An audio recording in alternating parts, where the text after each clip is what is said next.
Welcome back, guys. We're going to try this again. My last video just got erased. Whatever. Let's do it again. Welcome back, Fragrance family. We're reviewing today, guys, perfume I've been wanting to get my nose on for the longest. I'm going to try to rush this because yeah. This is by the house of Caswell Massey LX48. Been in business, purportedly, if you believe this, since 1752. I'm not going to do enough research to determine how true that is. I'm going to assume it's true somehow, but whatever. This is a 3-ounce. Comes in this. Where's the base?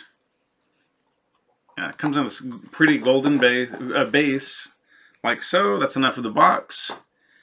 This is the bottle. Da da da.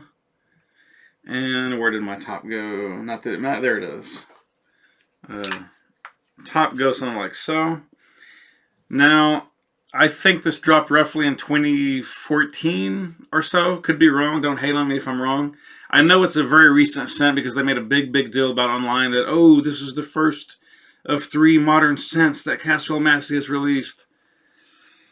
Okay, fine. The reason I got this scent, guys, is primarily for the tobacco. And I'm a bit disappointed in the scent on that note. I'll tell you why. Let's get into it. Now I'm going to try not to close my camera button because last time that's what happened. It shouldn't have done it, but I'm going to keep an eye on you, Mr. Cameraman. Okay, anyways, yeah, this was the first of their first 3 new releases recently in over 30 years. It's the blurb. They sit there on Lexington and 48th Street. So this literally means or stands for Lexington at 48th Street, and it's supposed to represent their idea of a mid-century man, or a hint of the mid-century man with leather and tobacco, but distinctly made for the 21st century. LX48 is a cologne for anyone with confidence and ambition. Leather, tobacco, cedarwood, oak moss, bearing a carnal overtone. Limited quantities are available exclusively online and at select retailers. Packaged in distinct gold embossed premium. Okay. And if you want, I'll read you the back in my reading voice. It says, Caswell Massey has produced remarkable men's colognes for nearly 3 centuries. LX48 is a unique fragrance inspired by the bespoke men's colognes we created over many years for our private clients at our storied apothecary on Lexington Avenue at 48th Street in New York City.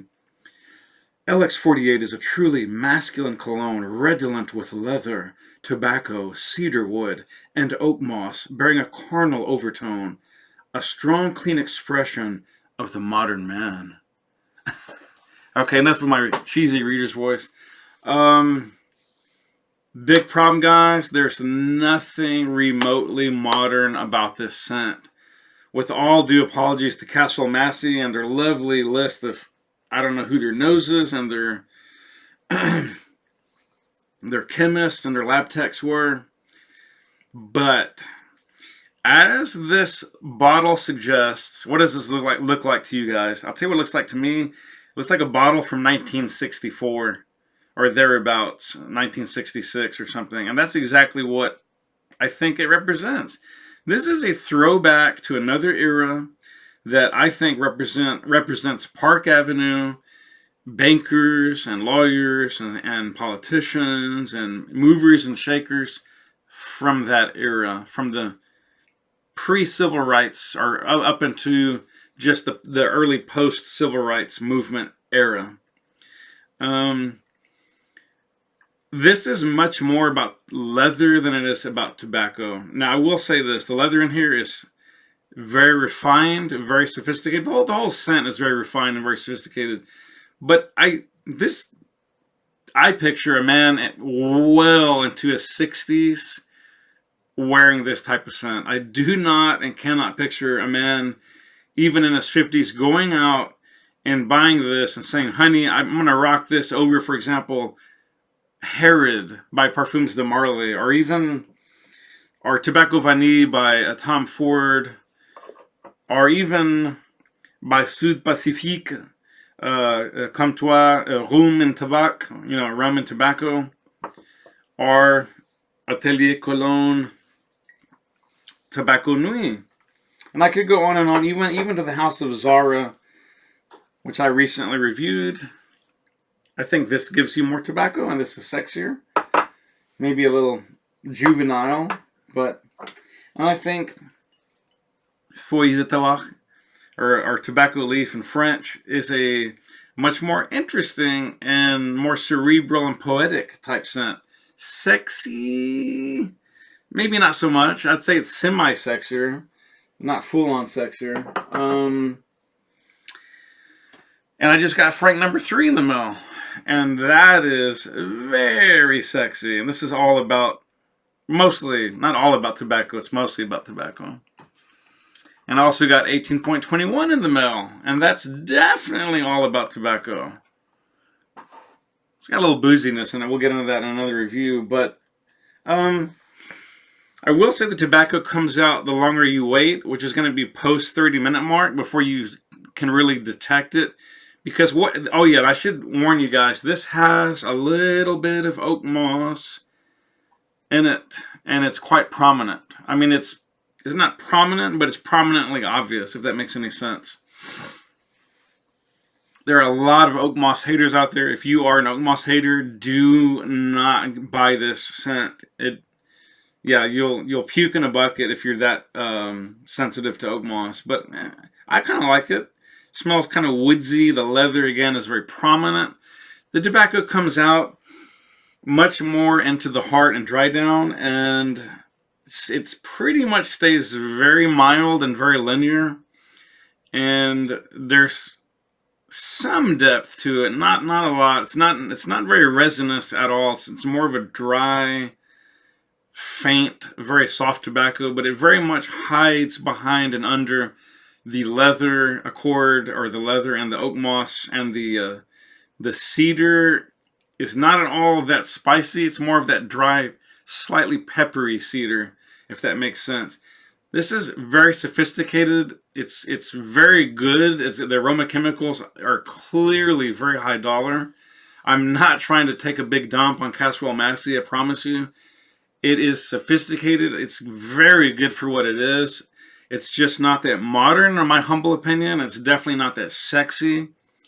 And if you're going to put tobacco in a scent, guys, to me, it should be front and center, or it should be a major player. Let's put it that way. And it should have some, it should have a better supporting cast. I would have liked to have seen this have something like a little bit of ginger or some pink peppercorn. Maybe some star anise, just a hint of like smoked vanilla, maybe a little almond, maybe some white pepper, some black pepper. I don't want to throw oud out there. I think we're to the point now where oud is just being done ad nauseum. It's just in everything. Oud floral, oud sport, and I love oud, guys. I love oud, but I think a lot of the brands have just gone off a cliff onto the oud train. But bravo! I mean, I love oud. I'm glad that we finally get it and appreciate it. I love oud. I love me some oud. If you caught my recent review of oud shamash, phenomenal, right? But I digress. This is a good, gentlemanly, very refined scent, guys. If you're lower key or old fashioned, or you want to revisit the early to late 60s, this you would be hard pressed to find a more accurate scent that conjures up that era for these types of notes. But again, if you're looking for something like Parfums de Marly Herod, this is not even in the same galaxy. I mean, honestly. So I like it for what it is. Don't get me wrong. But I will probably never and can never love it for all the reasons of what it is not and what it never will be. That's going to do it. Don't hate me, Caswell Massey. You make obviously very high-end products, but my little word of encouragement to you guys, please hire some more modern noses, or if you do have them, have the guts to let them just pull the cord and pull the trigger and let a sexier scent, a more modern scent be born. This is not that scent. That's going to do it, guys. Spray often, spray well. Live life on your terms, not someone else's. And I'll catch you on the next episode. And if you like, please subscribe and click the bell for future updates. Otherwise, you will not get my tasty nuggets of opinion on all things perfume, cologne, and EDT, eau de toilettes. Unless you just don't care, and there are a lot of people out there who apparently don't. So, I'll catch you in the rebound, guys. Peace.